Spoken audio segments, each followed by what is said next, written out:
Bonjour, bienvenue sur la chaîne Carpe Diem. Je voulais vous présenter l'oracle druidide des plantes, travaillé avec la flore magique de la tradition druidique. Et les illustrations sont de Will Worthington et l'oracle est de Philippe et Stéphanie Cargom.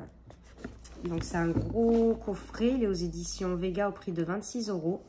Donc faites entrer les anciennes traditions druidiques des plantes et des herbes dans votre vie. Les druides rêveraient certaines plantes, arbres, herbes et champignons et leur attribuer une signification particulière. Cet extraordinaire jeu de 36 cartes représente les plantes les plus importantes ainsi que les récits populaires et mythologiques les concernant. Les belles illustrations de Will Worthington représentent chaque plante dans le moindre détail, dans son milieu naturel. Le texte de Philippe et Stéphanie Cargom décrit les vertus et les qualités de chaque espèce. Il nous explique l'utilisation de ces cartes en tant qu'oracle de sagesse, de direction et d'inspiration. Les auteurs et illustrateurs sont des chefs de file de mouvements druidiques et païens, compagnons de l'oracle des druides. Donc c'est un coffret pareil qui s'ouvre comme ça. Hop. Donc on a un gros livre avec de très grandes cartes. Alors celui-là je l'ai acheté neuf. Et on a un grand tapis, en papier de tirage, mais bon, je ne pourrais pas vous le déplier parce que vous ne verrez pas à la caméra. Donc, on a un dos de cartes assez simple, je trouve dommage. Les cartes sont, ça va, elles sont de bonne qualité. On a des tranches neutres, donc je pense que je les ferai vert sapin. Et je ne sais pas si celui-ci, je vais couper parce que j'ai le tarot des druides et l'oracle des druides. Et j'avais coupé le contour des cartes. Celui-là, je ne sais pas si je vais le faire. Hop. Donc, on a quand même un très gros livre. Hein. Alors, il n'est pas en noir et blanc, il est vert sapin. Blanc et vert sapin. Donc, c'est la 3e édition. Donc, on a un sommaire avec toutes les cartes, c'est le page des cartes. Comment utiliser les cartes, les étalements, interprétation des cartes. On a une introduction. On a une bénédiction de Brigitte, les médecins de Midfaille. L'histoire du menton d'Armide. Là, je pense qu'il faut vraiment tout lire avant de l'utiliser, donc je lirai tout le livre. Redécouvrir le monde perdu des plantes. La quête d'indices. Donc, espèce importée, source mythologique, un trésor de savoir hérité, la potion de Géridwen, les vertus anciennes des plantes, et là, on a l'oracle. Donc, on a la carte qui est représentée avec le titre de la carte. On a des petits mots-clés en position droite et en position inversée. Après, on a toute la description de la carte. Et on a un petit cadre avec une herbe d'autorité princière. Voilà, donc on a quand même 1, 2, 3 pages par carte. Donc c'est comme ceci pour toutes les cartes. Donc à la fin on tirera une carte. Il y a aussi des tirages à la fin.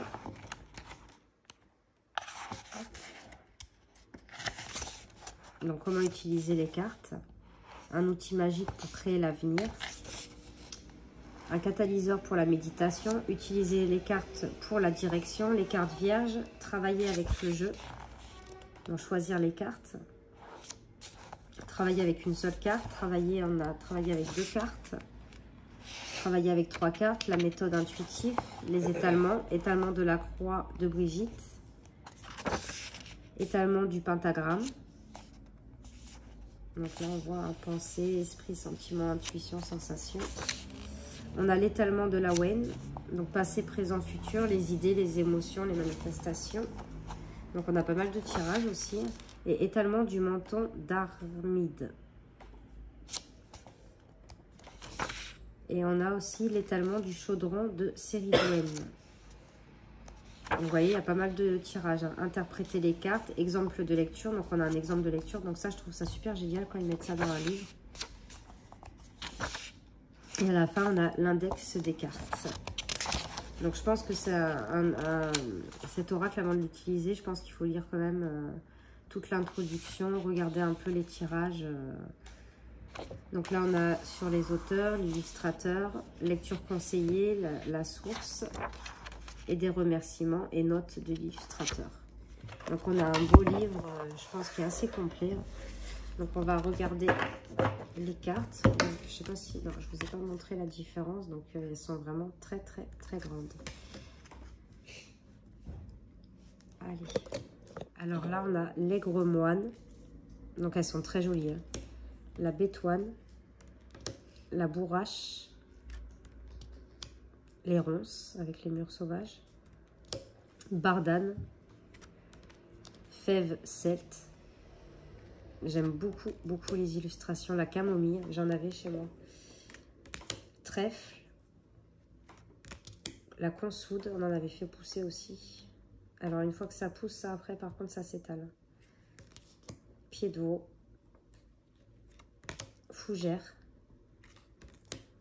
Lycopode célagine. Le lin. L'ail. Le bruyère. Le lierre, genévrier, alchimie, garance, mandragore, reine des prés, menthe, j'en avais aussi de la menthe, ça sentait bon. Je faisais le thé avec le gui, l'armoise, l'ortie, le plantain, le coquelicot, j'adore, ça me rappelle mon enfance, prime vert, fesse de loup, veste de loup, pardon, verveine, le blé, guêde, achillée, les poisons, les gardiens, les reconstituants. J'espère que vous m'entendez bien. Et là, après, on a des cartes blanches. Donc, vous pouvez dessiner ce que vous voulez. Et là, pour écrire le titre, mais moi, je ne dessinerai pas dessus. Donc, on va tirer une carte et je vais vous lire ce qu'il y a dans le livre.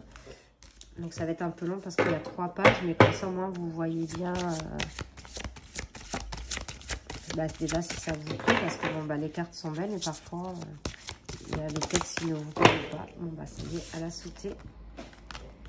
Donc la mandragore. Alors on va aller regarder page 69. Hop. Donc voilà la carte qui est représentée comme ça. Je vais baisser un peu la caméra. Hop. Alors, position droite, richesse, fertilité, anesthésie. Et position inversée, amplification, obsession et folie. Donc, la mandragore est une plante pérenne originaire de la région méditerranéenne, du Moyen-Orient, de l'Asie centrale, de l'Inde et de l'ouest de la Chine. Assez semblable à la primaire, ces 2 variétés, la mandragore blanche et la mandragore noire, ont des fleurs respectivement blanches, crème et pourpre. Les baies jaunes ou oranges de la mandragore ont un arôme rappelant l'ananas et la taille de grosses prunes. Sa racine fourchue atteint 120 cm de longueur. La mandragore fait partie de la famille des solanacées. Je suis désolée si la caméra elle bouge. Mais en fait, c'est à peine je fais un geste, elle bouge. Sa racine fourchue atteint 120 cm de longueur. La mandragore fait partie de la famille des solanacées, comme la pomme de terre et la tomate, et est une proche parente de l'Atrope belladone. La carte montre la mandragore et l'Atrope belladone poussent ensemble. La brionne grimpe parmi les arbres à l'arrière-plan. Les boutons d'or celtes rappellent les baies jaunes ou oranges de la mandragore tapissent le sol. Donc on les voit. Alors, sens en position droite, l'apaisement de la douleur est le plus grand cadeau de la mandragore à l'humanité. Il faut tenir en grande estime la capacité d'atténuer la douleur des autres, physique, mentale ou émotionnelle.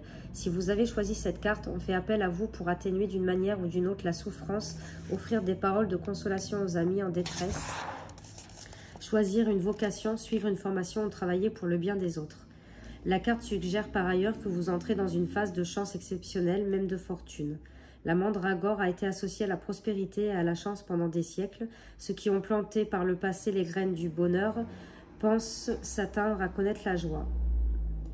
Comme la mandragore est liée à l'amour et à la fertilité, la carte signifie également que l'amour entre dans votre vie ou que vous entamez une phase fertile dans votre vie physique ou spirituelle. Sens ou position inversée, donc si elle était sortie inversée, la mandragore était tenue par un amplificateur magique attirant comme un aimant l'amour, le pouvoir et la richesse, comme la lame du diable Cernunnos du tarot.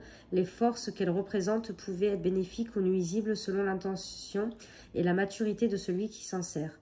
Si vous avez choisi cette carte inversée, vous devez être conscient des dangers de l'obsession, la préoccupation exclusive est pour une notion ou un non-désir peut-être notable, mais qui risque d'éloigner tout le reste. La mandragore, utilisée pour soigner dans le monde ancien, a par ailleurs été la première plante à avoir servi lors d'une guerre punique.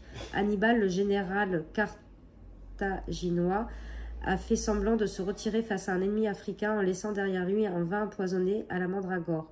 Ce qui, quantité infime, favorise la vie, devient parfois toxique à haute dose. Donc la chance de l'elfe mandégloire. La mandragore est la plus grande réputation magique parmi les plantes. Comme la belladone et la jusquiame, elle contient des alcaloïdes responsables de ses propriétés toxiques ou narcotiques. Il y a plus de 3000 ans, on l'utilisait comme anesthésiant en Perse. Ses propriétés soporifiques et analgésiques ont fait connaître la mandragore dans l'ensemble du monde ancien, y compris parmi les druides européens.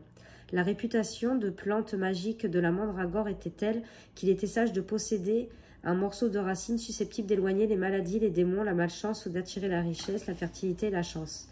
Toutankhamon a été enterré avec 11 racines de mandragore.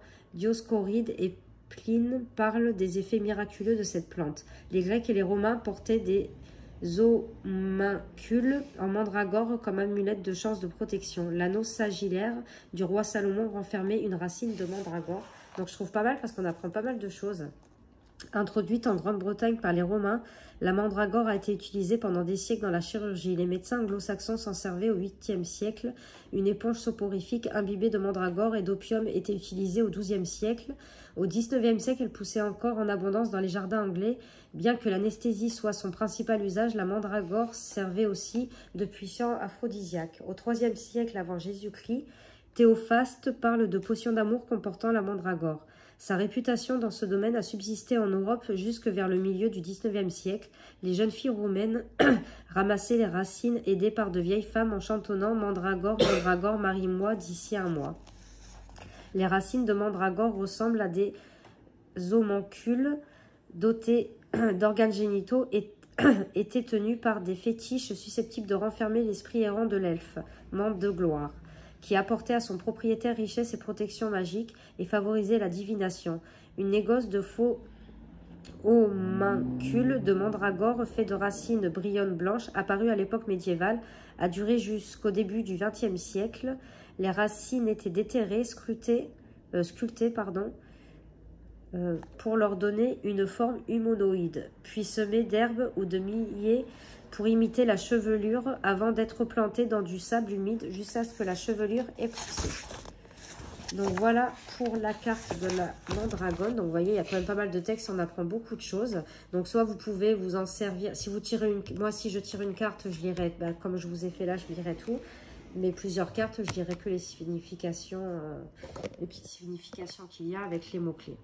Donc j'espère que cette présentation vous aura plu. N'hésitez pas à mettre des commentaires, à liker, à vous abonner. Moi je vous fais de gros bisous et on se retrouve pour de prochaines vidéos. Merci.